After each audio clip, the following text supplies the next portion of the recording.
Assalamualaikum warahmatullahi wabarakatuh.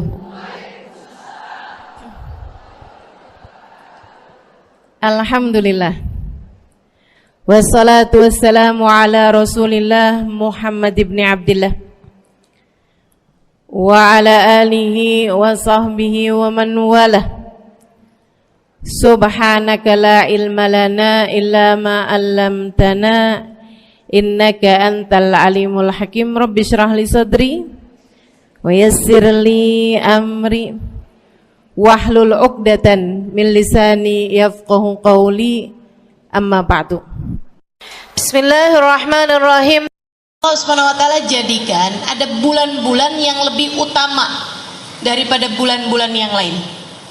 Adalah karena rahmatnya Allah kepada kita sekalian. Jadi bikin dosa tuh nggak nyampe numpuk. Ya Bu, Muharram mulia.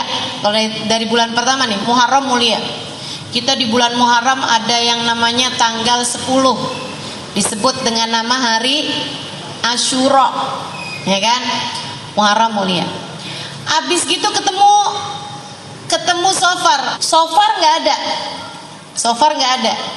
Jadi tuh kan kalau misalnya ibarat orang tuh bulan Muharram itu maju, bulan Sofar itu agak mundur gitu. Tapi abisnya Sofar bulan Rabiul Awal. Bulan Rabiul Awal kita maju apa mundur? Maju dong. Karena kan rayakan Maulid Nabi Muhammad SAW. Gegap gempita, senang alhamdulillah. Jadi mundurnya nggak sampai lama. Alhamdulillahnya juga kita kalau ngerayain Maulid Nabi nggak cuma sebulan. Dari bulan Rabiul Awal sampai bulan Rabiul Tsani, Ibu ya, sampai bulan Jumadil Awal. Kalaupun ada mundur-mundur palingan bulan Jumadil Tsani, gitu kan? Agak mundur. Abis itu ketemu Rajab. Jadinya kita bulan Rajab maju lagi. Alhamdulillah bulan mulia. Abisnya Rajab, Sya'ban. Insya Allah tambah maju lagi Bu ya. Karena bulan Sya'ban tambah dekat ke Ramadan dan merupakan bulannya Nabi Muhammad SAW. Seperti yang akan saya sampaikan. Nah habis itu ketemu Ramadan. Wah. Habis ketemu Ramadan agak mundur ke Syawal. Syawal agak males, agak mundur. Habis itu ketemu Dzulqa'dah, maju lagi. Habisnya Dzulqa'dah ketemu Dzulhijjah, maju lagi, naik lagi. Nah itu maksudnya Allah kasih dalam setahun itu kayak begitu, biar kita tuh kalau mundur itu nggak keterusan mundur terus gitu, nggak begitu. Sebab orang hidup ini seharusnya hidupnya maju ke depan, seharusnya maju hingga sampai hari perjumpaan kita dengan Allah Subhanahu wa taala, kita sudah berada di tempat yang paling diridhoi Allah insyaallah, berada di hati yang paling dicintai Allah insyaallah, berada dalam keimanan yang paling tinggi insyaallah, berada dalam keyakinan yang paling atas insyaallah. Amin ya rabbal alamin. Bulan Rajab nih, fa'amma farajab, kata Nabi Muhammad, bulan Rajab bulan mulia yang menyendiri jauh dari bulan-bulan yang lain-lainnya. Nah masuk bulan Rajab ini Bu, bulan yang dimuliakan seperti yang tadi saya bilang, bahkan dari sejak zamannya Nabi Adam. Nabi Adam memuliakan bulan Rajab. Nabi Nuh, Nabi Musa, Nabi semua memuliakan. Dan bahkan sampai dengan sebelum terutusnya Nabi Muhammad, itu orang-orang memuliakan bulan Rajab. Sampai kalau ada perang di mana-mana, itu begitu masuk bulan Rajab langsung berhenti. Nggak boleh perang. Orang pada takut kalau perang di bulan Rajab, kualat. Kalau jahatin orang, memicu peperangan, berbuat apa aja sama orang di bulan Rajab tuh hukumannya itu berlipat-lipat ganda, karena bulan Rajab adalah merupakan bulan mulia. Semua orang tahu itu. Dari sebelum terutusnya Nabi Muhammad SAW, mereka sampai menamakan bulan Rajab dengan nama Syahrul Rajabil Asam. Bulan Rajab adalah bulan yang tuli. Kenapa tuli? Karena nggak kedengeran suara genderang perang. Kenapa tuli? Karena bulan Rajab nggak kedengeran suara orang berantem. Bulan Rajab nggak kedengeran suara orang bertengkar. Jadi orang lagi musuh-musuhan sekalipun gitu ya, begitu masuk bulan Rajab, kita mau labrak nih, oh jangan, besok Rajab. Nggak bisa main labrak, karena mereka takut kalau udah ngapa-ngapain di bulan Rajab itu jatuhnya nggak akan berhasil. Gitu. Jadi sampai disebut Syahrul Rajabil Asam, bulan Rajab yang asam, yang tuli dari suara genderang perang. Ketika Nabi Muhammad diutuskan, Nabi Muhammad ngasih tahu bahwasanya bulan Rajab ini bukan asam, diganti sama Nabi Muhammad jadi Syahrul Rajabil Asam. Bulan Rajab adalah bulan yang dituangkan hujan rahmat dari Allah Subhanahu wa taala. Asab, pemberian Allah, ampunan Allah itu Bu dibanjiri pada bulan Rajab. Bulan yang sekarang kita sedang berada ini. Ibu-ibu berasa nggak sih tahun-tahun belakangan ini kayaknya hari-hari itu jadi kayak hantu Bu, jalannya cepet banget. Betul nggak sih? Kayak berkahnya waktu tuh mulai agak berkurang ya Bu ya. Dulu tuh kayak dari pagi ke siang lama gitu, dari siang ke sore lama gitu. Sekarang kayaknya melek pagi tahu-tahu udah malam aja. Betul ya, cepet bener gitu, Masya Allah. Mudah-mudahan Allah jadikan waktu-waktu kita ini jadi waktu yang berkah, insya Allah. Amin, amin ya Rabbal Alamin. Jadi nih bulan ini bulan yang banyak dituruni ampunan dari Allah Subhanahu Wa Taala. Para ulama menyebut 3 bulan Rajab, Sya'ban, Ramadan sebagai musimul khair, musim kebaikan. Kayak orang nanam tuh Bu tuh, bulan Rajab nih musimnya padi gitu. Bulan Rajab, Sya'ban, Ramadan. Bulan Rajab bulannya nanem, Sya'ban bulannya nyiram, Ramadan bulannya panen. Kalau kagak ada yang ditanam di bulan Rajab, apaan yang mau disiram bulan Sya'ban? Kalau kamu nggak nanem, nggak nyiram di bulan Sya'ban, apaan yang mau dipanen bulan Ramadan? Kalau nggak ada yang dipanen di bulan Ramadan, Bu, ngapain kamu lebaran? Ya Bu ya, ini udah nggak ikutan nanem bulan Rajab, nggak nyiram bulan Sya'ban, nggak panen bulan Ramadan, tahu-tahu lebaranan paling seru-seru sendirian. Nah itu mestinya nggak begitu. Musimul khair, musim kebaikan, 3 bulan, Rajab, Sya'ban, Ramadan. Orang-orang soleh nih Bu, kalau udah masuk bulan Rajab, udah pada mulain semangat menyambut bulan suci Ramadan, dan sudah mulain begitu banyak tambahan-tambahan kebaikan yang mereka mulai lakukan. Mulain banyakin puasa, banyakin zikir kalau udah masuk bulan Rajab. Udah masuk bulan Rajab tuh udah mulain tuh. Waktu saya tinggal di Tarim, udah masuk bulan Rajab tuh mulain rame-rame doa, rame-rame menyambut Rajab dengan ucapan mabruk alaikumusyahr, mabruk alaikumusyahr. Semoga bulan kalian menjadi bulan yang diberkahi. Jadi kalau ketemu sama orang mabruk alaikumusyahr gitu, pada saling mengucapkan ucapan selamat pada bulan Rajab. Karena mereka jadi kayak yang udah mulai masuk nih musim-musim kebaikannya. Mudah-mudahan kita nggak terhalang dari musim kebaikan untuk periode tahun ini, insya Allah ya, untuk periode tahun ini. Dan memang subhanallah Bu, Rajabnya bagus, kemudian ditambah Sya'bannya bagus, Ramadannya lebih bagus lagi. Coba perhatiin. Tapi kalau udah Rajabnya nggak ada rasanya, kemudian tambah Sya'bannya tambah nggak ada rasanya lagi, masuk Ramadan kayak rada-rada males gitu, ibadahnya jadi agak berat.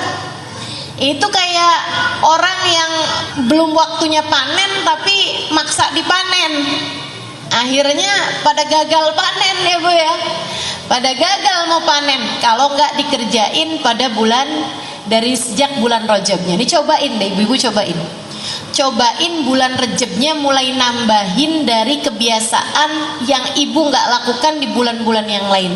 Rasanya beda nantinya. Rasa apanya? Rasa Ramadannya. Rajab nih, tambahin kebaikan-kebaikan yang tidak biasa ibu lakukan di bulan-bulan yang lain. Apa aja? Puasanya, zikirnya, sedekahnya, gitu. Tambahin di bulan Rajab.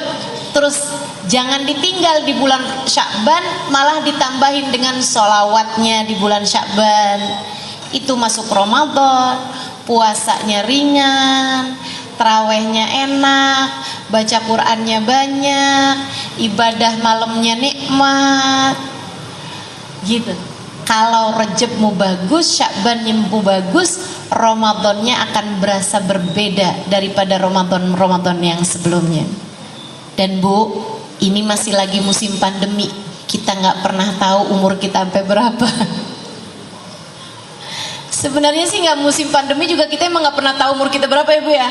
Cuman lagi pandemi ini suka berasa banget gitu kalau orang tuh memang nggak pernah tahu umur orang. Ya Bu, sesak sedikit mati. Apalagi yang kemarinan tuh, kita dengar si ini meninggal ya Allah, ya Allah. Mudah-mudahan masa-masa berat itu udah berlalu. Yang sisa sekarang mudah-mudahan yang ringan-ringan aja insya Allah. Amin. Amin ya rabbal alamin. Teman-teman saudariku sekalian yang saya muliakan, kita nggak pernah tahu apakah Ramadan yang akan datang ini adalah Ramadan yang terakhir bagi kita. Kita nggak pernah tahu sisa berapa Ramadan lagi dalam kehidupan kita. Betul nggak Bu?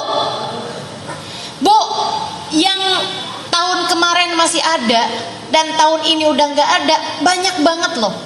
Dan mereka kalau kamu wawancara, Anda punya firasat apa untuk meninggal tahun ini? Mereka juga akan bilang, enggak, kita nggak punya firasat apa-apa. Kita kira sih kita masih akan panjang umur. Orang tuh sama kematian nggak tahu apa-apa. Dirimu dengan kematianmu nggak tahu apa-apa. Jangan dikira orang tuh kayak tahu ya kalau mau meninggal ya. Nggak tahu. Yang tahu kapan meninggalnya itu hanya para wali-walinya Allah, ibu-ibu sekalian. Dan saya rasa nih ibu-ibu belum jadi wali nih. Paling wali murid. Ya Bu ya? Paling wali murid. Paling mungkin masih ada yang masak di atas wali. Wali maksudnya. Tapi kalau yang wali-wali beneran gitu saya rasa belum nih. Kita-kita nih belum jadi wali. Ustazah dukun tahu nggak kapan matinya? Enggak Bu. Nggak tahu dia kapan matinya. Mungkin setan ngasih tahu, enggak juga. Setan mah nggak suka ngasih tahu yang begituan. Nah tujuannya dia menyesatkan kok. Jadi nggak ada ibu-ibu. Yang tahu kapan meninggalnya itu hanya para wali-walinya Allah Subhanahu Wa Taala. Mereka ngerti kapan meninggalnya. Sebagian wali-walinya Allah tahu kapan mereka meninggal. Waktu Habib Ahmad bin Alwi Al-Habsyi meninggal di Jakarta Bu, beberapa tahun yang lalu. Saya udah di Jakarta waktu itu. Saya dengar kabar beliau meninggal dunia. Ya Allah, beliau ini adalah munsibnya Al-Habsyi. Ya, beliau tinggal di kota Sewun. Kemudian ayahanda beliau itu meninggalnya di Indonesia, di Palembang tepatnya, tapi kemudian dikuburkan di Solo, di Masjid Riyadh yang ada di Solo sana. Itu ada makam wali min auliyaillah namanya Habib Alwi bin Ali Al-Habsyi, penulis Maulid Simtudurar. Nah anak beliau, ibu yang tinggalnya di Arab itu ada satu namanya Habib Ahmad bin Alwi bin Ali Al-Habsyi, ibu ya, yang tinggal di Arab satu. Sisanya yang lain tinggalnya di Indonesia, banyak di Solo, banyak karena ayahnya kan hijrah ke Indonesia dan berdakwah di Indonesia. Nah ini anaknya nih Bu nih nggak pernah ketemu ayahnya. Jadi anaknya dari dia masih kecil itu ayahnya udah datang ke Indonesia, terus tinggal di Indonesia, nggak pernah balik lagi ke kota Sewun, beristri beranak di Indonesia sini. Jadi anaknya yang satu tuh Bu yang di Sewun itu nggak pernah ketemu sama ayahnya. Zaman itu kan Bu kalau mau dari Sewun, ibu tahu Sewun di mana? Oh nggak tahu ya, dikirain sebelahnya Citayam kali tadi saya cerita ya. Iya, Sewun itu Bu salah satu kota yang ada di provinsi Hadramaut, Yaman. Tempat saya belajar dulu namanya Tarim. Tarim Sewun tuh hanya sekitar jaraknya 60 kilo aja. ya. Jadi Jakarta Bogor lah gitu. Itu antara jaraknya Tarim sama Sewun gitu. Di provinsi Hadramaut, di sebuah negara namanya negara Yaman. Nah, zaman itu kan Bu, dari Yaman mau ke Indonesia mesti naik kapal laut berbulan-bulan. Jadi orang sekali ke Indonesia udah nggak balik lagi gitu, nggak bawa istri, nggak bawa anak gitu kan. Di sini jadinya beristri dan beranak pinak gitu kan, cucu-cucu semuanya di sini gitu. Nah, Habib Ahmad itu nggak pernah tahu ayahnya sampai ketika zaman udah belakangan nih, tahun-tahun udah belakangan di atas 1990, 2000, 2010 ke belakang sampai sekarang 2002. Itu kan baru gampang tuh naik pesawat cuman beberapa jam gitu. Habib Ahmad mulai sering datangan ke Indonesia untuk mengunjungi saudara-saudarinya, ketemu sama kakak adiknya. Satu waktu Habib Ahmad lagi ada di Indonesia Bu, beliau meninggal dunia. Beliau meninggal dunia Bu, rebutan jenazahnya. Orang alim tuh kayak begitu, kalau meninggal orang-orang pada rebutan jenazahnya buat dikuburin di negerinya. Ibu bayangin kalau ibu meninggal, rebutan apa enggak kira-kira daerahnya tuh? Yang ada malah jangan dikuburin di sini dah. Ya Allah, ya Allah.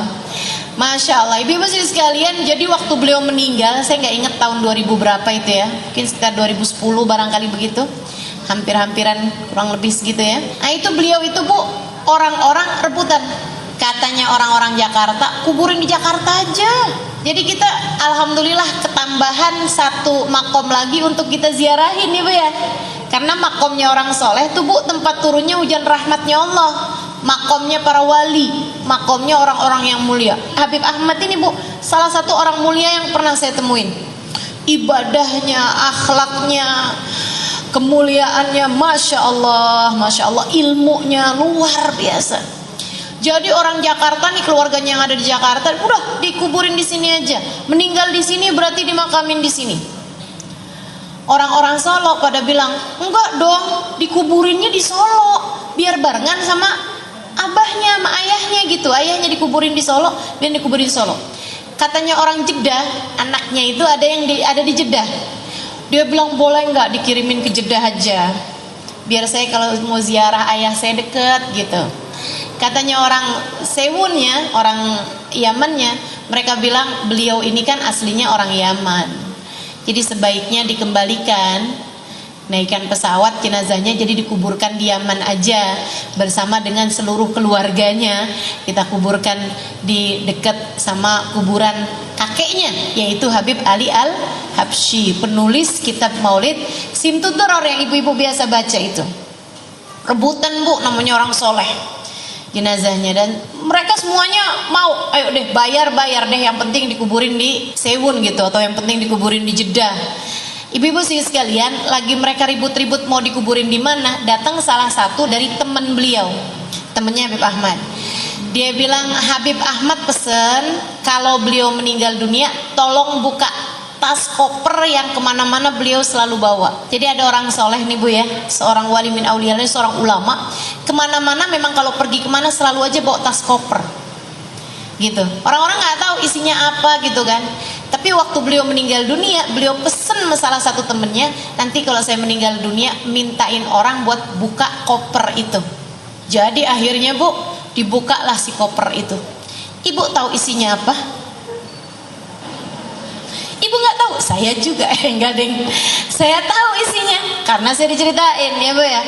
Dibukalah isi koper itu, dan ini Bu, saya tahu persis sejarah ini, bukan diceritain, tapi saya juga salah satu di antara orang yang melihat jenazah beliau ketika beliau meninggal dunia, dan sempat bertemu beberapa kali sama beliau semasa beliau masih hidup.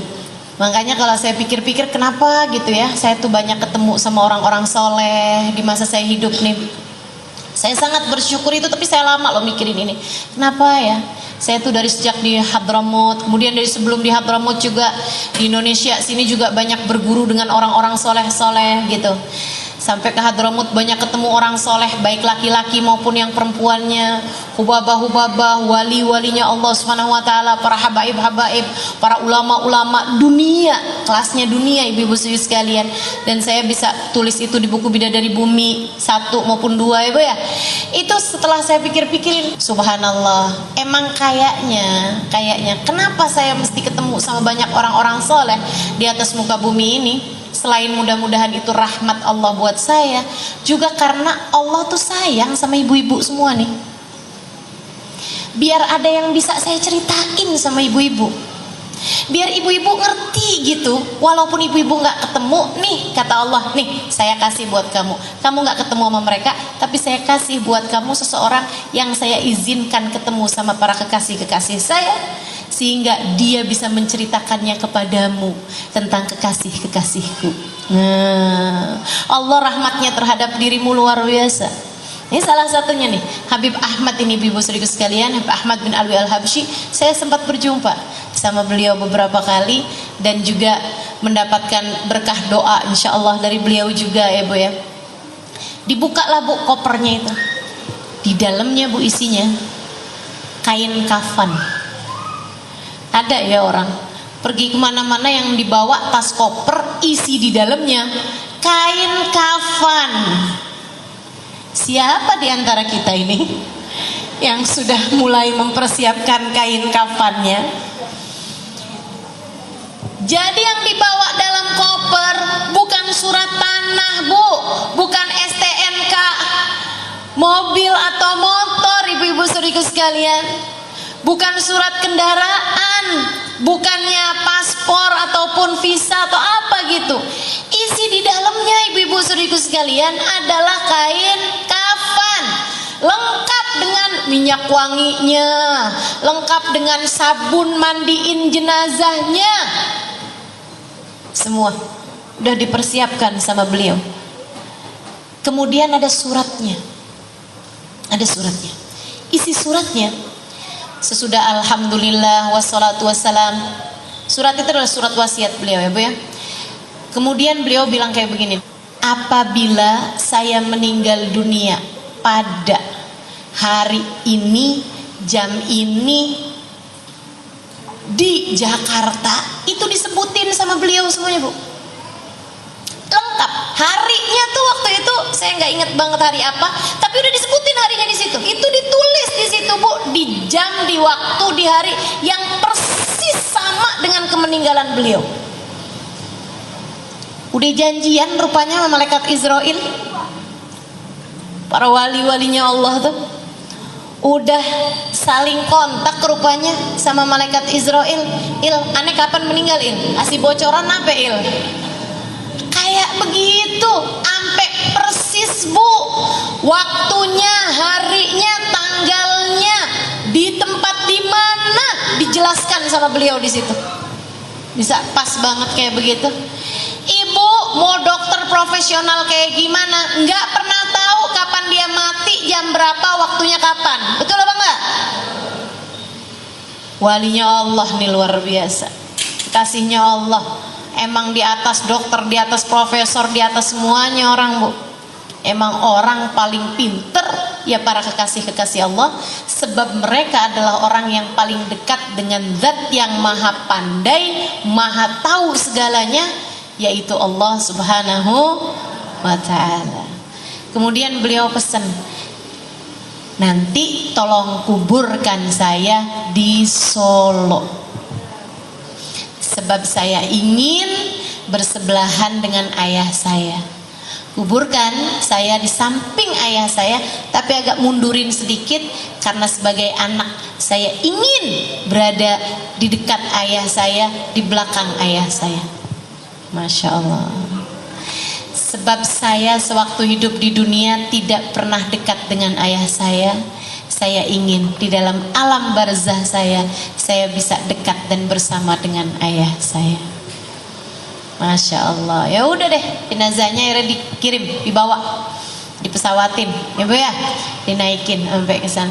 Ini kalau orang-orang soleh tahu kapan mereka waktunya meninggal, paham, ngerti. Saya juga cerita tuh di buku Bidadari Bumi tentang Hubabah Khadijah yang tahu persis kapan beliau meninggal dunia. Sampai bilang sama orang yang ada di rumahnya, malam ini saya mau pergi kondangan, kata beliau. Nah buat kita-kita yang nggak tahu nih Bu, udah siap-siap aja. Karena kan nggak tahu. Sementara kematiannya pasti datangnya. Apa yang bisa kita lakukan? Ya siap-siap, Ibu ya. Dan persiapan paling indah adalah pada musim-musim kebaikan yang sekarang sedang kita jelang ini, yang sekarang kita sedang mulai jalani ini, Ibu ya. Mulai Rejab, Sya'ban, Ramadan. Habib Zain bin Smith Madinah, salah satu guru saya, ibu-ibu sekalian. Habib Zain bin Smith, Habib Zain bin Ibrahim bin Smith Madinah. Bu, ini juga salah satu dari orang soleh yang pernah saya temui. Salah satu dari wali min auliyaillah yang pernah saya temui. Anaknya berkata, ayah saya hidup di dunia udah kayak di surga. Saya kalau lagi ada deket sama ayah saya, rasanya kayak lagi ada di surga. Beliau akan duduk, akan baca Quran bersama-sama, akan nerangin maknanya Quran, akan nerangin tentang ceritanya sahabat, ceritanya para aulia, ceritanya para nabi, ceritanya baginda Nabi Muhammad SAW, cerita Sayyidah Fatimah, cerita Sayyidah Khadijah. Ya Allah, saya kayak ada di surga, kata anaknya. Makannya udah kayak orang-orang ahli surga, Bu. Nyoba ya, makan pakai adab, nggak ada ngomel-ngomel, ngobrol yang ringan-ringan. Ibu-ibu sekalian, antara sholat, antara zikir, antara ibadah. Anaknya cerita sama saya, Ustazah Halimah, dia bilang, walidi Sayyidil Walid, dia bilang di setiap tangganya punya zikiran tersendiri. Ibu tahu, tiap turun tangga tuh Bu punya zikirannya sendiri gitu. Jam sekian sampai jam sekian zikirannya apa, itu masing-masing punya aturan. Hidupnya tuh udah kayak di surga. Dia bilang, saya kalau udah lagi sama ayah saya kayak ada di surga. Nanti kalau saya pulang ke rumah, rumahnya ada beberapa rumah gitu jaraknya dari situ, baru tuh anak saya bilang, mama kerannya mati mah, listriknya yang itu putus mah, nggak bisa nyala mah. Saya baru ingat, ya Allah, iya saya masih ada di dunia. Yang ruwet-ruwet ini kan urusan dunia, Bu. Betul? Betul nggak? Yang ruwet-ruwet ini adalah urusan dunia. Urusan akhirat mah nggak ada yang ruwet bikin adem. Betul apa enggak? Nih Ibu lagi ngaji, nih urusan dunia, urusan akhirat. Urusan akhirat makanya adem-adem tuh, sampai pada ngantuk gitu. Dari tenang, adem, enak, ya Bu ya. Sejenak kita lupakan soal yang ruwet-ruwet di luaran. Urusan-urusan rumah, aduh enak benar. Diceritain tentang Habib Ahmad, diceritain tentang Habib Zain, nikmat luar biasa, ya Bu ya.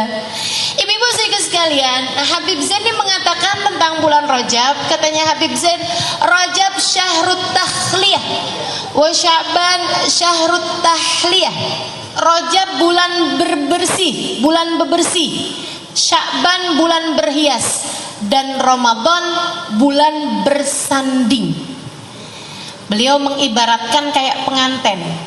Kamu nih kayak mau jadi calon pengantin, mau jadi calon pengantin yang akan bersanding nantinya pada bulan Ramadan, sanding sama yang sangat kamu cintai, yaitu Allah Subhanahu wa ta'ala. Ibarat hubungan kamu sama Allah itu ada jadi pengantennya. Nah ini adalah musim-musimnya nih. Hubungan yang paling intim, ya Bu ya, antaramu sama Allah ini bisa terjalin pada musimul khair, Rajab, Sya'ban, Ramadan. Rajab kayak pengantin nih. Kamu kalau 2 bulan lagi mau jadi pengantin, ini kamu akan diapain? Dibersihin, Dari mulai disepak, dilulurin, ditimung kata orang Jawa tuh. Ada tuh ditimung, apaan nggak tuh, nggak tahu saya. Pokoknya yang bangsa begitu-begitu tuh. Berapa hari sekali dilulurin, berapa hari sekali disepak, berapa hari sekali diwangi-wangiin, ya Bu ya. Itu biar bersih. Sampai katanya sih pengantin tuh kalau jalanin itunya bagus, sampai-sampai kalau pas jadi pengantin itu sampai dakinya aja baunya wangi. Saya nggak tahu deh tuh. Saya nggak tahu. Tapi yang pasti biar nantinya itu jangan sampai bikin malu gitu. Nah, nanti bulan Sya'ban adalah bulan berhias. Cari baju yang bagus, cari make up yang bagus, gitu kan ya? Cari sepatunya, sendalnya yang cakep, semuanya dihias-hias. Nah, tuh nanti kalau bulan Ramadan, bulannya bersanding. Kalau Rejab bebersihnya bagus, Sya'ban berhiasnya cakep, waktunya bersanding, ya Allah, pengantennya udah cakep, kan gitu ya, pengantennya wangi, ya Allah, pantas banget buat jadi pengantin yang diterima. Tapi kalau bulan Rejab gak dipakai buat pembersih, sementara nih kita nih Bu nih, bukan hanya kotornya asal kotor nggak mandi, tapi kotornya udah kejebut got bolak-balik. Bayangin dah, kejebut got bolak-balik kagak dimandiin, gimana baunya, gimana rupanya, udah jelek bener nih. Masuk bulan Sya'ban, ya mau diwangi-wangiin juga gimana Bu, orang badannya bau, kan mestinya dibersihin dulu ya. Nah, bulan Sya'ban kita nggak wangi-wangiin, nggak cakep-cakep, nggak berhias-hias, masuk bulan Ramadan udahlah baunya jelek, rupanya jelek, bajunya compang-camping, mau masuk jadi pengantin. Kira-kira gimana nih pasangannya nih? Kamu sana deh. Makanya berasa banget puasa berat, taraweh berat. Kenapa gitu? Nggak dibukain pintu. Makanya kalau kamu nggak dibukain pintu kan nggak bisa maju-maju. Akhirnya jalan di tempat, nggak maju-maju, kamu nggak masuk-masuk. Makanya berasanya berat. Kok ini bulan Ramadan ya, tapi kok saya baca Al-Quran berasa berat banget ya. Taraweh bolong-bolong nih saya nih. Tiap mau taraweh kayak ada setannya. Padahal kan katanya bulan Ramadan kagak ada setannya ya. Kamu rupanya tidak dibukain pintu. Jadi kamu jalan di tempat. Pernah nggak ada bulan Ramadan yang tiap hari kamu dapat 10 juz Al-Quran? Pernah nggak 5 juz Quran? Jadi tiap 6 hari hatam, 6 hari hatam. 3. Gak ada juga. Terus selama ini Ramadan kamu dipakai apa? Ngiterin Tanah Abang? Atau pelajarin resep bikin kue buat lebaran? Teman-teman saudaraku sekalian, mau sampai kapan gitu? Itu sih bukan cuman terima jalan di tempat itu mah. Itu namanya mundur. Itu namanya puter balik. Kamu gak dapat apa-apa. Boro-boro masuk dalam rumah, halamannya aja kagak masuk itu mah. Bulan Ramadan, bulanmu bersanding teman-teman. Dan sekali lagi kita nggak pernah tahu sisa berapa Ramadan dalam kehidupan kita ini. Maka kalau umur kita sekarang masuk Rejab, waktunya buat minta dipanjangin umurnya sampai ketemu Ramadan. Seperti yang dilakukan Nabi Muhammad alaihissalam. Nabi kalau udah masuk bulan Rejab, Nabi Muhammad bilang, Allahumma barik lana fi Rajab wa Sya'ban wa balighna Ramadan. Ya Allah, berkahi saya di bulan Rejab, berkahi saya di bulan Sya'ban, sampaikan umur saya sampai ke bulan Ramadan. Nabi nggak pernah minta umur panjang. Nabi nggak pernah minta umur panjang. Makanya umur Nabi memang nggak panjang, ibu-ibu sekalian. Nabi hanya minta panjang umur sampai ketemu Ramadan. Setiap kali masuk bulan Rajab gitu. Habis Ramadan, Lebaran meninggal nggak apa-apa deh ya Allah. Tapi ini kalau sekarang nih nanggung ya Allah, panjangin sampai ketemu Ramadan. Kita juga begitu, berharap-harap ya Allah, seenggaknya sampai ketemu Ramadan deh nih. Bentar lagi nih kan, udah kadung ya Allah, masuk Rejab ya Allah, sisain sampai Ramadan ya Allah, sisain, panjangin sampai ketemu Ramadan. Nah kemudian bulan Rajab, bulan Sya'ban sampai bulan Ramadan kita jadikan sebagai bulan yang membuat kita layak untuk diterima, layak untuk dibukain pintu, layak untuk masuk dan menikmati setiap ruangan-ruangannya bersama dengan yang tercinta, bersama dengan kekasih hati kita, bersama dengan Sang Maha yang tidak pernah meninggalkan kita, Allah Subhanahu wa Ta'ala, bersama dengan manusia paling agung, baginda kita Nabi besar Muhammad sallallahu alaihi wasallam, bersama dengan umat Islam, bersama dengan orang-orang saleh, sehingga mudah-mudahan masuk Ramadan kita nikmati saat-saat Ramadannya, dan sesudahnya kita menjadi orang-orang yang diperdengarkan panggilan ya ayyatuhan nafsul mutmainnah irji'i ila rabbiki radiyatan mardiyah. Wahai pemilik jiwa yang tenang, mari masuk, mari masuk ila rabbik, silahkan menuju kepada Tuhanmu, silahkan berjumpa dengan Allah Tuhanmu. Radiyah, dia ridho padamu.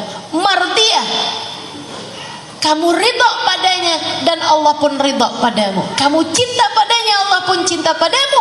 Fadkhuli fi ibadi, kata Allah, silahkan masuk ke dalam golongan hamba-hambaku. Wadkhuli jannati, silahkan nikmati semua yang aku miliki. Wah, Ramadan, teman-teman sekalian, biarin jadiin bernilai. Nah caranya mesti mulai dari sekarang nih, dari Rejab nih. Bersih-bersihnya yang benar, bersih-bersihnya yang benar. Kita mesti bersihin dari apa sih nih Ustazah ceritanya nih? Bersihin rumah, bersihin baju, bersihin apa nih? Bersihin catatan hidupmu dari dosa. PR banget gak tuh? PR. Apalagi jika selama ini kamu nggak bersih-bersihin, takutnya jadi numpuk sampahnya, takutnya jadi numpuk karat-karatnya, noda-nodanya, kotoran-kotorannya. Aduh, biarin bersih. Gimana caranya dong nih Ustazah? Gimana nih caranya nih? Mau ngerjain biar Sya'bannya enak, biar Ramadannya enak, nih Rejabnya mesti kayak gimana? Udah bersihin. Gimana caranya bersihin? Ya minta buat dibersihin. Yang bisa bersihin hanya satu, namanya Allah.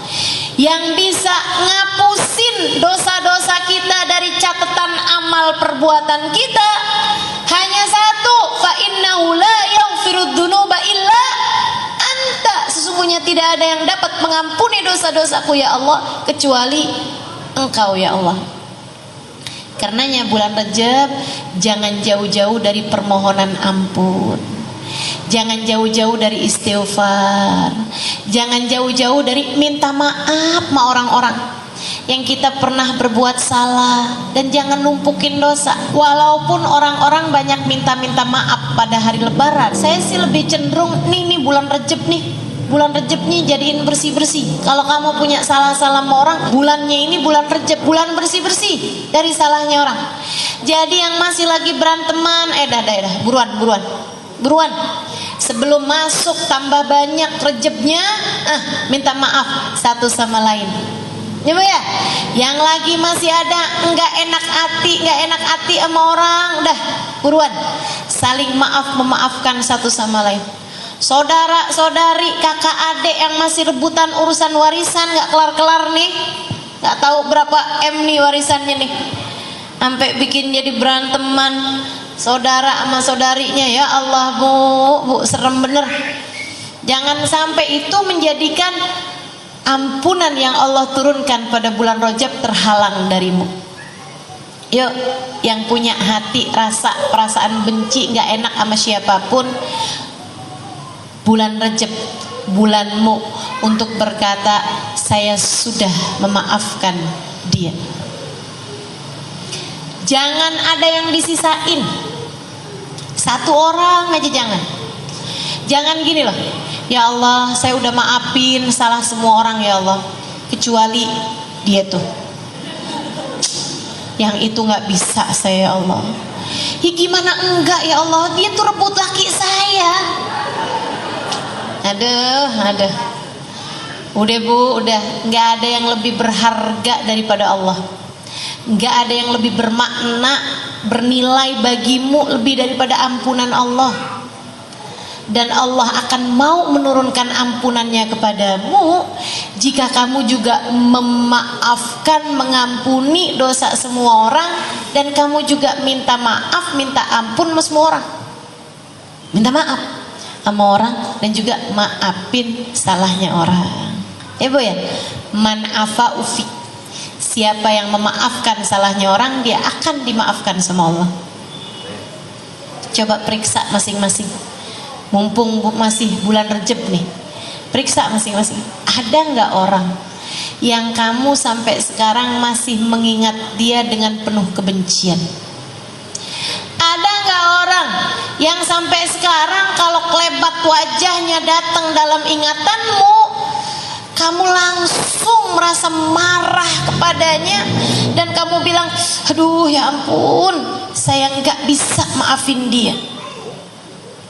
Kalau ada, buruan nih, bulan Rajab yang seperti ini, maafin, sayangi dirimu, maafin salahnya orang.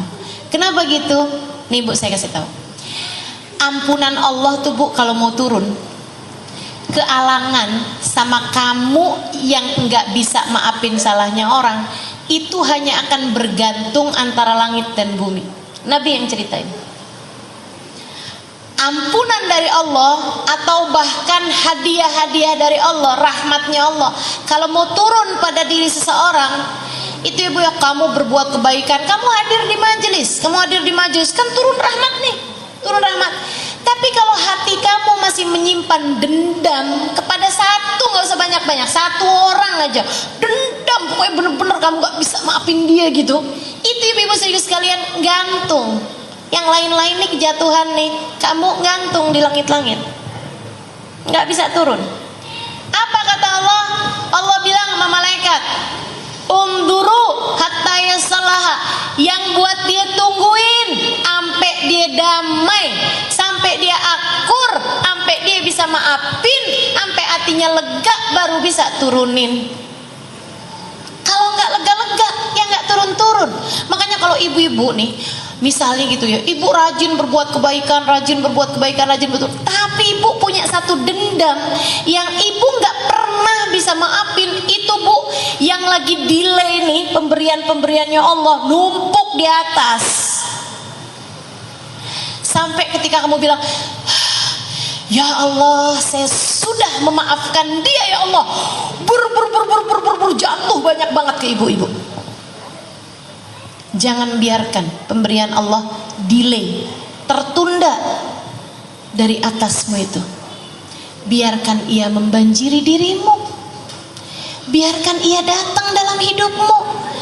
Ngapain kamu kebencianmu kepada seseorang menghalangkanmu dari hadiah-hadiah Allah berikan padamu?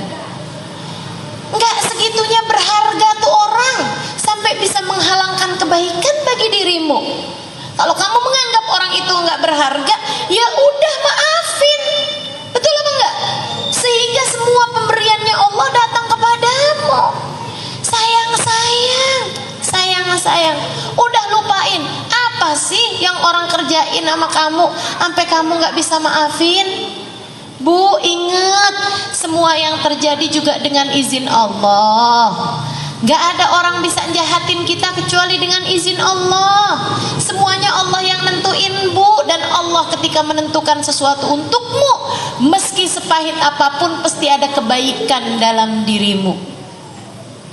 Allah ketika menentukan hal paling pahit sekalipun dalam hidupmu, pasti karena ada kebaikan dalam hidupmu itu. Maksudnya pada yang pahit itu pasti ada kebaikannya.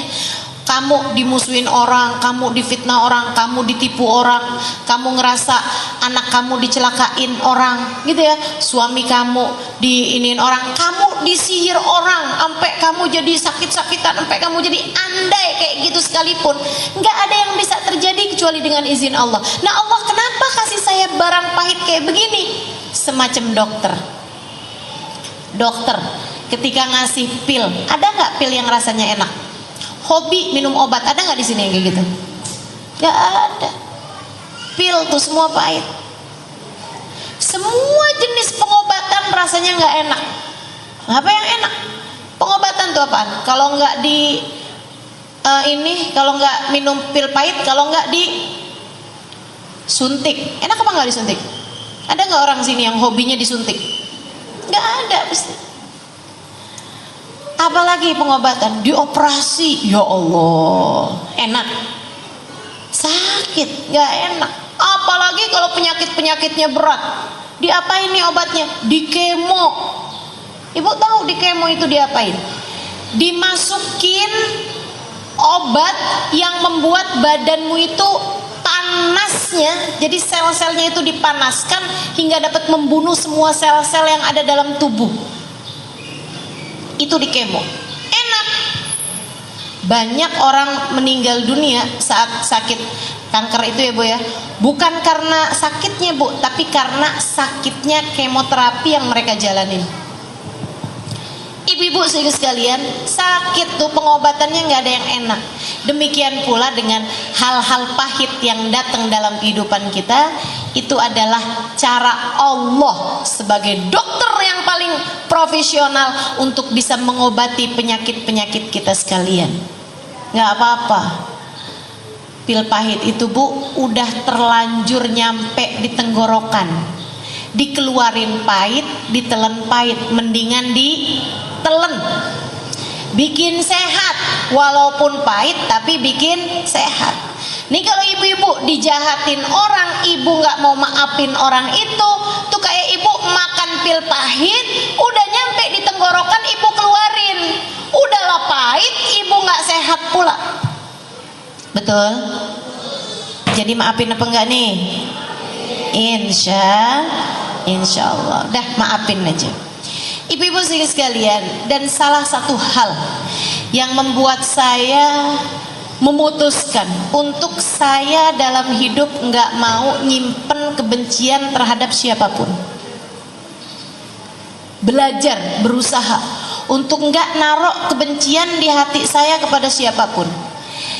Ada satu hal yang saya pikirin, kemudian saya bilang, ya Allah, saya nggak mau deh nyimpen kebencian sama siapapun. Siapapun orang yang saya nggak mau benci.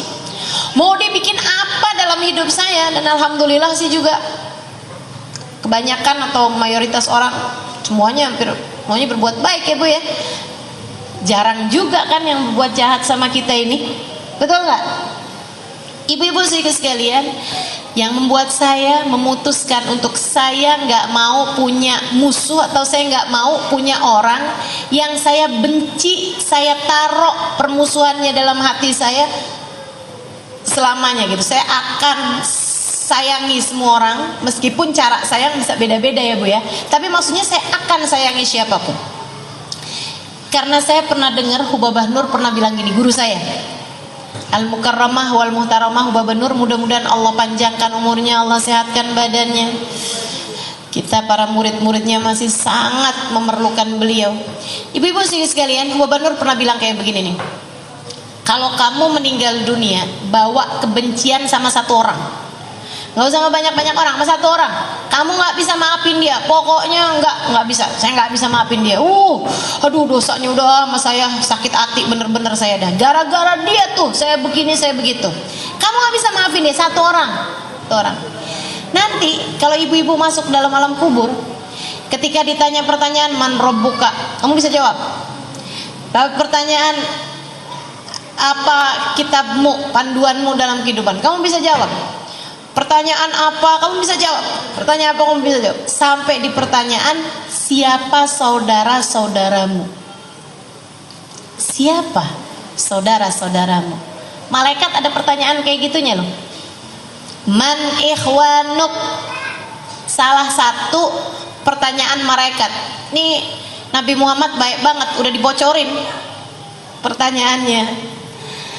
Itu kalau kamu punya seseorang yang kamu taruh kebencian dalam hatimu, kamu nggak bisa maafin salah orang tersebut sampai dengan kamu meninggal dunia.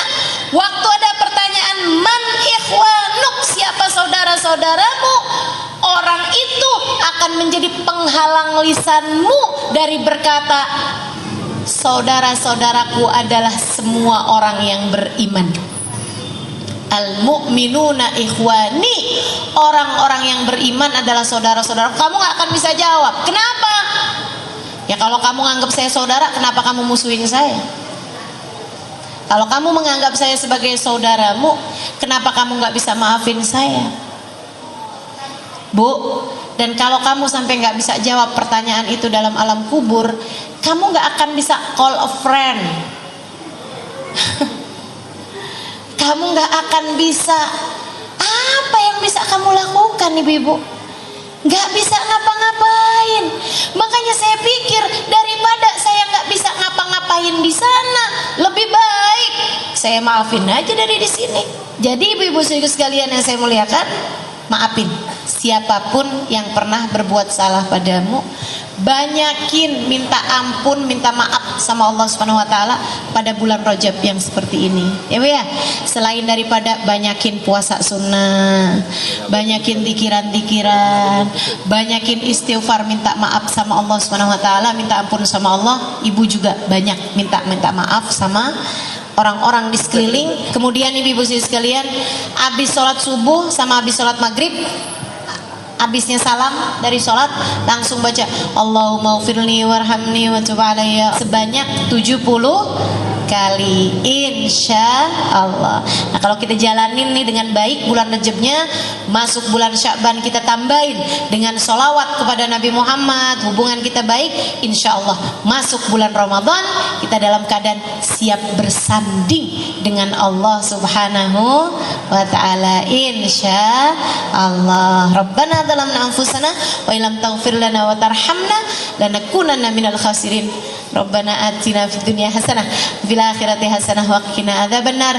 Dawam fi subhanakallahumma wa tahiyatum fiha salam. Akhiru da'wana anil hamdulillahi rabbil alamin. Kita baca suratul Fatihah, kita minta pada Allah Subhanahu wa taala mudah-mudahan dosa-dosa kita semuanya diampuni sama Allah.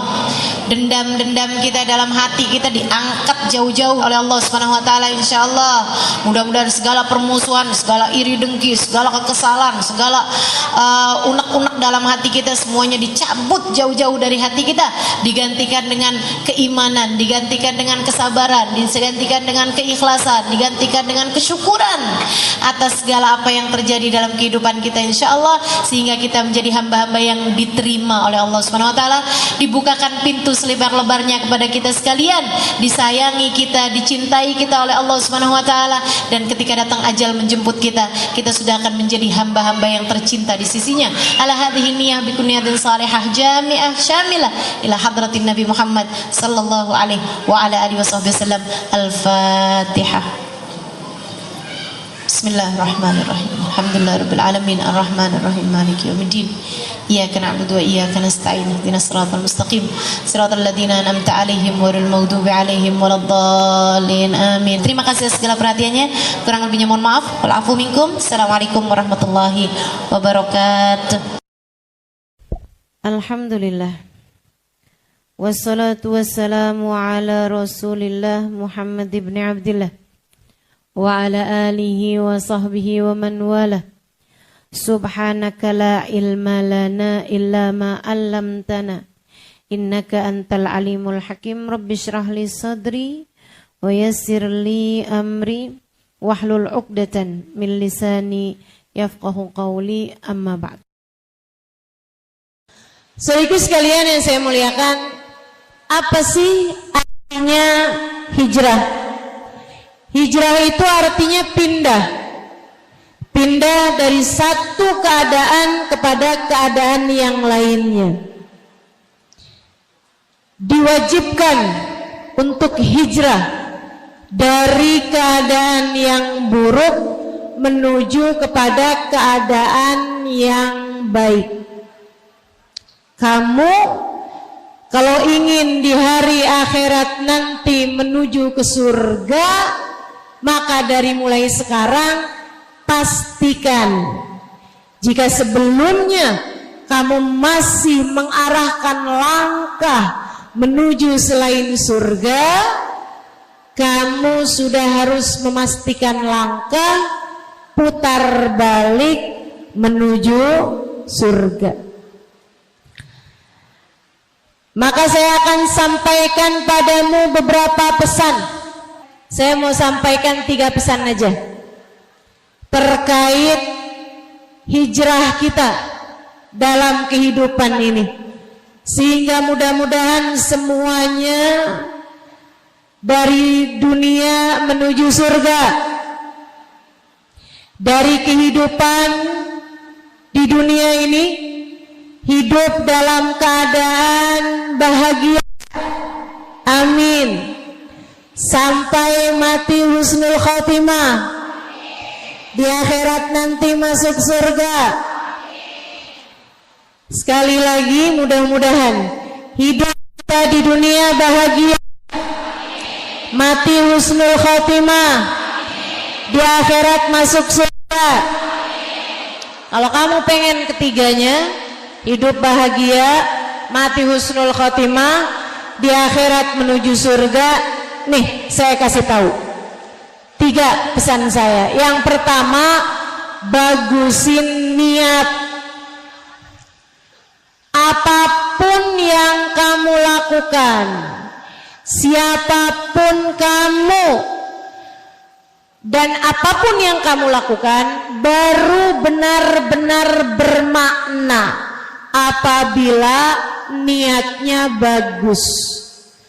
Katanya Imamul Haddad, man saluhat niyatuhu saluhat a'maluhu la mahala.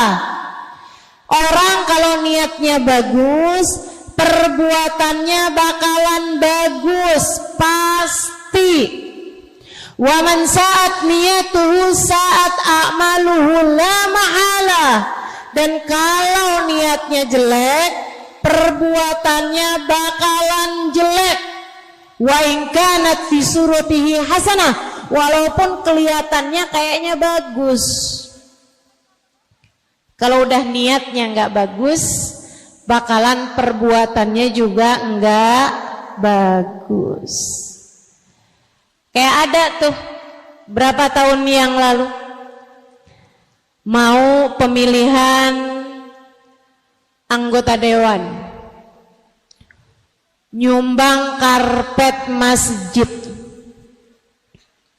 biar dipilih. Nyumbang karpet masjid, perbuatan bagus apa nggak bagus? Niatnya biar dipilih, bagus apa nggak bagus? Saudaraku sekalian, ternyata abisnya pemilihan dia nggak kepilih, karpetnya diambil lagi. Masjidnya nggak punya karpet, kesian. Ada lagi nyumbang pintu masjid, ternyata nggak kepilih juga. Habis selesai pemilihan, pintunya diambil lagi, masjidnya jadi nggak punya. Masya Allah. Perbuatan sebaik apapun, niatnya harus bagus. Kamu di rumah biasakan punya niatan-niatan yang bagus. Ibu biasa masakin buat anaknya kan? Kalau masak niatnya yang bagus, Bu. Dan jangan lupa niat. Jangan asal masak aja. Ya Allah, saya niat masak buat anak dan suami. Biar kami semuanya makan makanan yang sehat, sehingga bisa jadi sebab kami menjadi kuat beribadah kepadamu ya Allah. Sambil niat, ya Allah, jadikanlah makanan ini sebagai makanan yang membawa kebaikan, banyak membawa kebaikan bagi diri-diri kami dari dunia hingga kelak di hari akhirat nanti.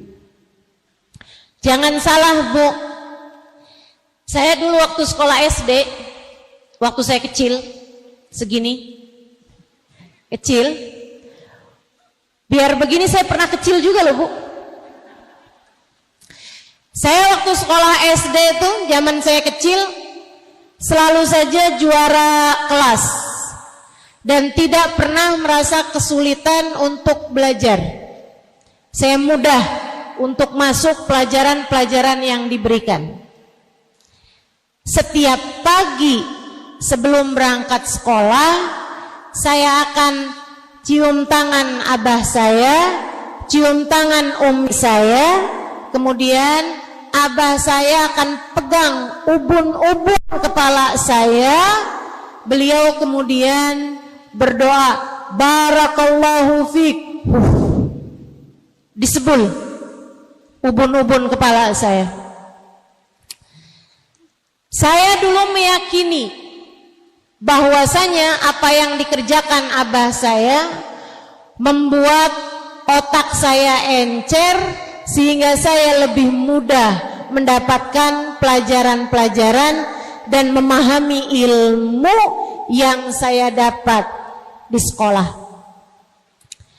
Jadi kalau ada teman yang nanya, kok kamu pinter sih?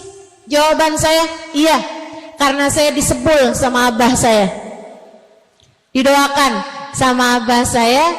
Beliau meniup ubun-ubun kepala saya sambil berdoa, barakallahu fik, semoga Allah memberkahimu nak. Saya dulu punya keyakinan itu yang membuat saya jadi cerdas. Dulu itu keyakinan saya tanpa tahu kebenarannya. Tapi ketika dewasa saya tahu bahwa ternyata hal yang seperti itu memang berpengaruh bagi saya, sebab otak ini terdiri dari cairan, dan cairan tubuh kalau disampaikan kalimat-kalimat yang baik, apalagi doa-doa yang indah, ia akan menjadi cairan yang indah pula. Molekul-molekulnya, sel-sel dalam air tersebut akan membentuk bentuk-bentuk yang sangat indah dan menjadi kekuatan untuk mengerjakan kebaikan-kebaikan.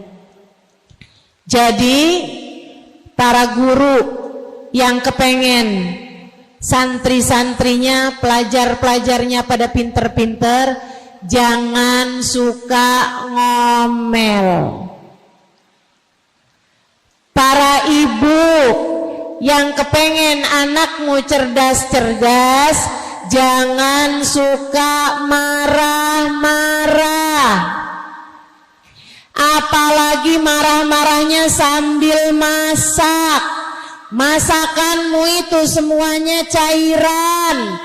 Cairan tersebut, air tersebut, kalau kamu marah-marah, ia akan jadi sesuatu yang rusak, masuk ke dalam tubuh anak-anakmu, merusak otak, merusak kesehatan, merusak hati, merusak anggota tubuh. Itu sebabnya Imam Al-Ghazali menyampaikan dalam salah satu kitabnya, siapa yang sepanjang harinya kepengen bagus, awalilah pagi hari dengan bacaan dan ucapan-ucapan yang bagus. Bu, jadi kalau lagi masak, niatnya yang bagus. baca doa dan harapan-harapan yang bagus. Ibu-ibu sekalian, saya jarang nyikat kamar mandi karena saya malas dan karena biasanya ada yang nyikatkan kamar mandi saya. Tapi kalau saya sedang nyikat kamar mandi, saya akan nyikat kamar mandi sekaligus dengan niatan-niatan. Saya bilang, ya Allah, saya hanya bisa membersihkan kamar mandi. Yang bisa membersihkan hati saya hanya Engkau yang dapat melakukannya. Ya Allah, saya hanya bisa membersihkan dinding-dinding kamar mandi, lantai-lantai kamar mandi, toilet-toiletnya. Tapi yang dapat membersihkan saya dari dosa-dosa hanya Engkau ya Allah yang dapat melakukannya. Kamar mandi kalau nggak digosok, kalau nggak dibersihkan, begitu menjijikkan. Demikian pula dengan hati kita, jiwa kita, kalau tidak mendapatkan ampunan dari Allah, hati kita dapat menjadi tempat yang begitu menjijikkan juga. Jangan sampai hatimu menjadi tempat yang menjijikkan. Bu, sambil nyapu niatnya yang bagus. Ya Allah, saya sapu ruangan rumah saya. Sapukanlah pikiran-pikiran kotor dari pikiran saya. Sapukanlah sampah-sampah yang memenuhi ruang hati saya. Kalau kamu pagi-pagi buka horden, buka jendela, kamu bilang sama Allah, ya Allah, yang saya lakukan hanya bisa buka jendela sehingga udara di luar bisa masuk ke dalam rumah.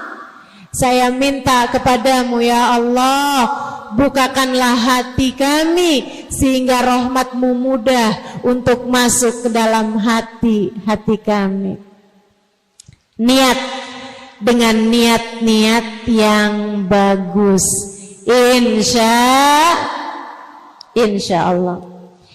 Itu untuk hal-hal sederhana yang bisa kita lakukan. Apalagi hal-hal besar yang kamu lakukan dalam kehidupan. Adik-adik yang pengen kawin, kalau kamu kawin, jangan niat cuman biar seneng, apalagi cuman sekedar biar bisa jawabin omongan tetangga yang suka nanya, kapan kawin? Tuh temen-temennya udah pada gendong anak. Kalau kamu bingung jawabnya, saya ajarin. Jodoh, rezeki, ajal yang punya Allah, adanya di tangan, dalam genggaman, dalam takdir. Jadi kalau kamu terus-terusan ditanya, kamu kapan kawin? Kapan kawin? Jawab aja, kalau tante kapan mati? Jodoh ajal sama aja deh, sama-sama gak ada yang tahu. Hati-hati, jagain mulut. Saudariku sekalian yang saya muliakan, jangan suka nanya sama orang yang habis kawin, kamu kapan punya anak? Emang dia tahu? Enggak tahu. Enggak tahu ibu-ibu sekalian. Karenanya enggak usah nambahin bingungnya orang. Kita belajar untuk bisa menempatkan segala sesuatu sesuai dengan tempatnya, insya Allah. Nah, kalau kamu kawin, niatnya yang bagus. Niat buat memperbanyak jumlah umat Nabi Muhammad.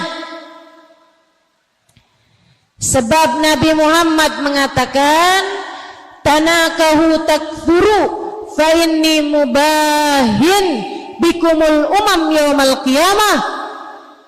Menikahlah kalian dan milikilah anak yang banyak, sebab aku akan berbangga dengan banyaknya umatku di akhirat nanti.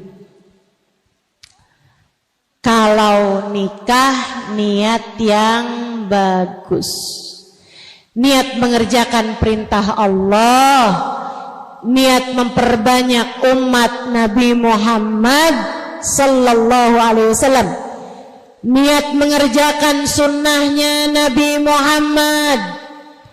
An-nikahu sunnati faman raghiba an sunnati falaysa minni. Nikah adalah bagian dari sunnahku. Siapa yang enggan terhadap sunnahku, dia tidak termasuk bagian dari kelompokku. Jadi yang nikah niatnya harus bagus. Kalau kamu tahu kamu hamil, mulai mengandung anakmu, niat yang bagus. Ya Allah, aku niat menjadikan anak yang sedang aku kandung ini, ya Allah, sebagai hamba yang ahli ibadah kepadamu. Ya Allah, saya berusaha untuk menjalankan kewajiban saya sebagai hamba-Mu. Saya niat untuk menjadikan yang ada dalam kandungan saya sebagai umat Nabi Muhammad yang soleh atau soleha. Gitu, niatkan. Demikian pula kalau kamu ngajar, kalau kamu belajar, apapun aja yang kamu lakukan. Nih sekarang niat hadir di majelis ini, jangan cuma sekedar pengen tahu mukanya Ustazah Halimah kayak apaan sih. Ustazah yang suka viral di TikTok itu loh, yang gak pernah kelihatan mukanya, kelihatan kursinya doang. So ikut sekalian saya muliakan, gak cukup sebagai niat-niat yang bagus, mesti dinaikin niatnya. Pengen belajar jadi hamba Allah yang tahu apa yang harus dilakukan. Pengen kumpul-kumpul dengan banyak perempuan-perempuan solehah, biar saya juga ketularan jadi hamba Allah yang solehah. Kepengen belajar dari hamba-hambanya Allah Subhanahu wa ta'ala. Kepengen punya ilmu yang punya sambungan langsung sampai kepada baginda Nabi besar Muhammad sallallahu alaihi wasallam. Sebab bagaimanapun saya belajar di pondok-pondok pesantren yang para pengajarnya adalah orang-orang yang memiliki sanad keilmuan sampai kepada baginda Nabi besar Muhammad sallallahu alaihi wa ala alihi wa sahbihi wasallam. Termasuk urusan niat ini, bagusin niat ini adalah sesuatu hal yang sangat dipentingkan oleh Nabi Muhammad sallallahu alaihi wasallam dalam berbagai macam urusan, termasuk dalam urusan hijrah. Sebab ternyata ketika Nabi Muhammad hijrah, umat Islam hijrah berangkat dari Mekah ke Madinah, enggak semuanya kepengen untuk hidup di Madinah bersama dengan Nabi Muhammad sallallahu alaihi wasallam, menjalankan syariat agama Islam secara kafah, secara sempurna. Enggak semuanya punya niat begitu. Ada juga kerja di Mekah enggak nguntungin, ikutan hijrah kali-kali. Kalau buka toko nih di Madinah, siapa tahu nih bisa untung. Ada lagi hijrah ikutan berangkat ke Madinah karena saya dengar-dengar cewek yang saya naksir berangkat hijrah ke Madinah. Namanya Ummu Gais. Dia pun kemudian berangkat bukan karena kepengen sama Nabi Muhammad, tinggal bersama dengan Nabi Muhammad di Madinah, menjalankan agama Islam dengan sempurna bersama dengan orang yang diturunkan kepadanya Al-Quran, yaitu baginda Nabi Muhammad alaihissalam, yang diturunkan ajaran Islam, yaitu Nabi Muhammad alaihissalam. Akan tetapi dia kepengen bisa menikahi perempuan bernama Ummu Gais. Maka mereka pun mengadu kepada Nabi Muhammad alaihissalam, ya Rasulullah, laisa kulluna man yuhajir ibtigha'a mardatillah. Wahai Rasul, enggak semuanya kami yang hijrah ini karena kepengen ridhonya Allah atau karena kepengen untuk bisa hidup denganmu wahai Rasulullah. Ada Rasul yang hijrahnya karena pengen dapetin dunia, pengen bisa dapat pekerjaan yang lebih baik, pengen bisa dapat penghasilan yang lebih menguntungkan. Ada juga Rasul yang hijrahnya karena kepengen bisa kawin sama Ummu Gais. Itu gimana Rasul? Sama apa enggak nih kita pahalanya? Sama apa enggak hasilnya?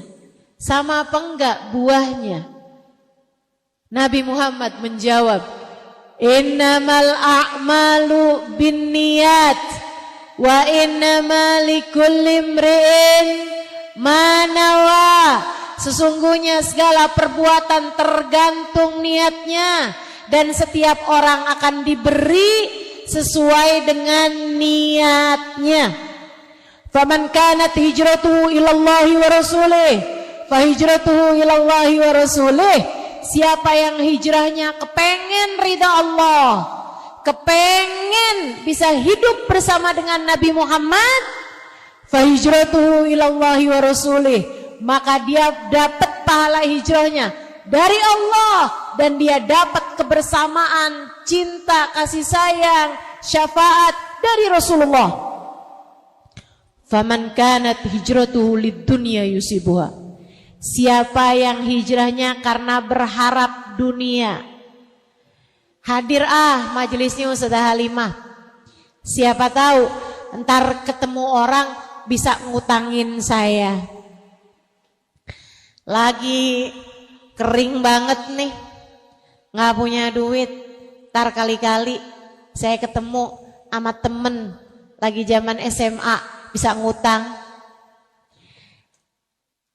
Hijrahnya bukan karena Allah tapi karena berharap dunia. Itu tadi yang nyumbang masjid, karpet masjid karena berharap dipilih, gitu kan? Gimana nih, wahai Rasul yang berbuat kebaikan, pekerjaannya sama-sama hijrah, tapi tujuannya bukan karena Allah, bukan karena Rasulullah. Dia dapat pahala apa enggak wahai Rasul? Faman kanat hijratuhu lidunya yusibuha. Siapa yang hijrahnya karena ingin mendapatkan dunia, pengen mendapatkan harta, berharap jabatan, au imra'atin yang kihuha, atau berharap biar ketemu sama jodoh, pondok, belajar di pondok pesantren, kali-kali ketemu sama jodoh,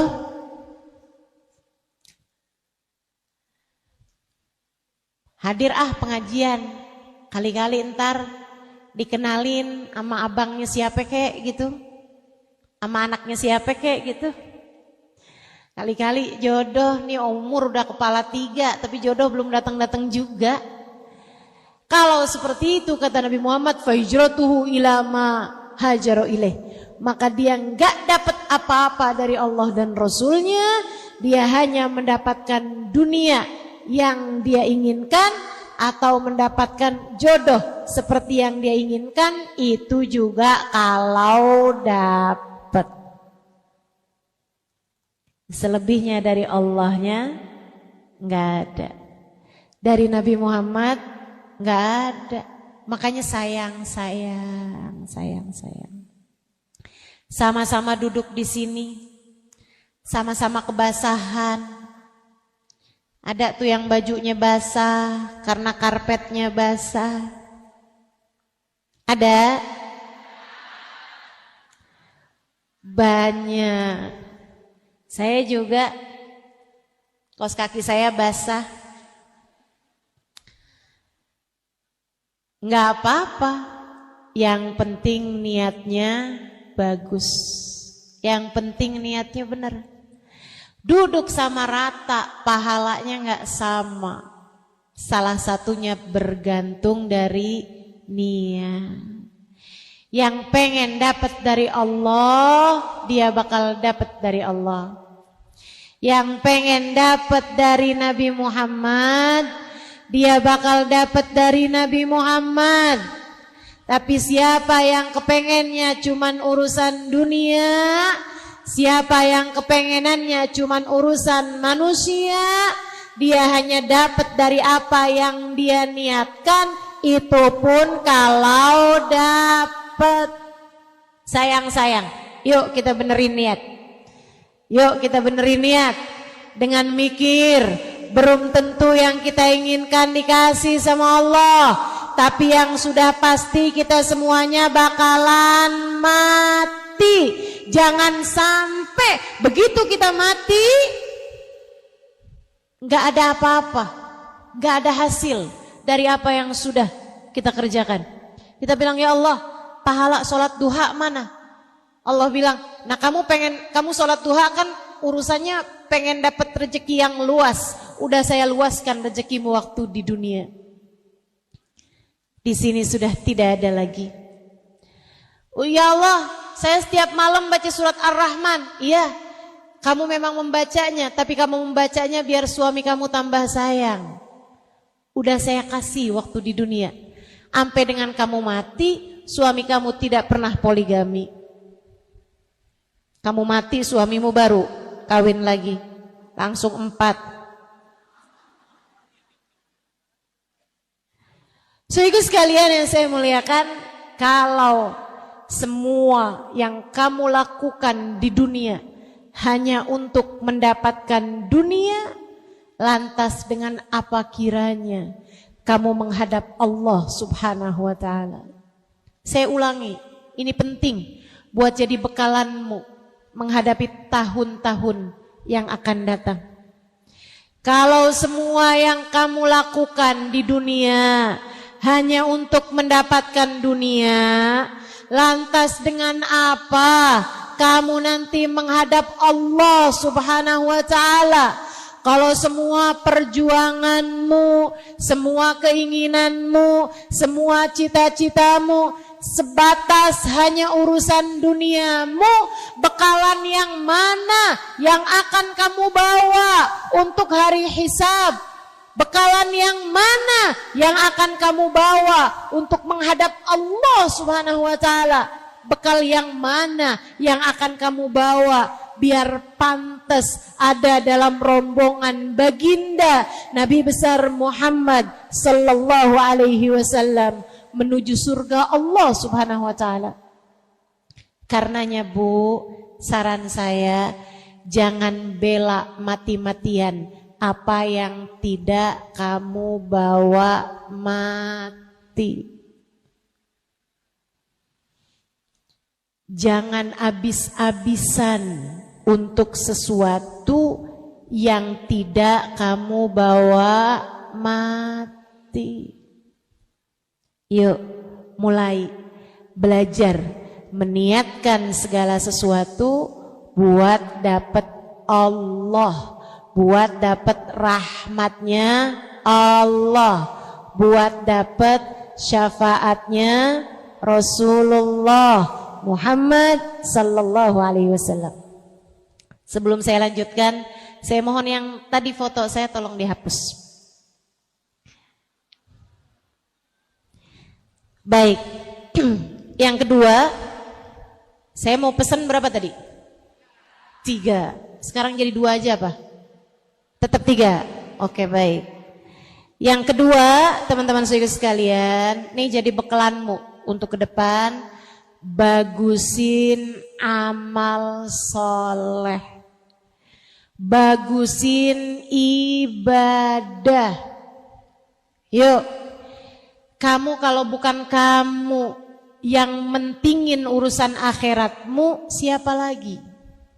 Kalau bukan kamu yang berbekal buat akhirat kamu pikir siapa yang akan berbekal untukmu? Nak, sholat duhurnya 2 kali ya nak. Emang kenapa gitu mah? Yang satu buat mamah gantiin. Bisa begitu? Nggak bisa. Nggak bisa. Kita nggak bisa bilang sama saudara kita, mau sedekah ya? Sekalian ya, 2 kali double. Emang kenapa gitu? 1 buat saya, kamu ngutang? Enggak, kamu yang sedekah tapi pahalanya buat saya. Bisa begitu? Enggak bisa. Bekalanmu buat kamu. Karenanya sholatmu buat kamu, puasamu buat kamu, zikirmu buat kamu, Quranmu buat kamu. Jadi anak yang berbakti kepada orang tuamu untukmu. Jadi istri yang solehah bukan buat suamimu, untukmu sendiri. Bagusin. Kamu didik anak-anakmu yang bagus, bekal untukmu menuju akhirat nanti. Yang bagus ibadahnya. Bu, sholat jangan tinggal. Bu, sholat jangan. Kalau bisa mulai belajar buat bangun tahajud. Masa rambut udah separohnya uban, bangun tahajud masih kelewatan mulu? Mau kapan mulai tahajudnya? Mau kapan mulai bangun tahajudnya? Mau kapan mulai bangun tahajudnya? Ntar hari pertama saya di kuburan, bisa? Hari pertama kalau saya mati, malam pertama itulah saya akan mulai bangun malam buat sholat tahajud. Bisa? Enggak bisa. Saya mau baca Quran. Begitu saya masuk ke dalam kuburan, bisa? Enggak bisa. Kalau kamu mau baca Quran, di dunia tempatnya. Kalau kamu mau nyari bekal, di dunia tempatnya. Kamu mau bagusin sholat, di dunia tempatnya. Mau nyari dekat sama Nabi Muhammad, di dunia tempatnya. Mau sholawatan, di dunia tempatnya. Mau doa minta sama Allah, di dunia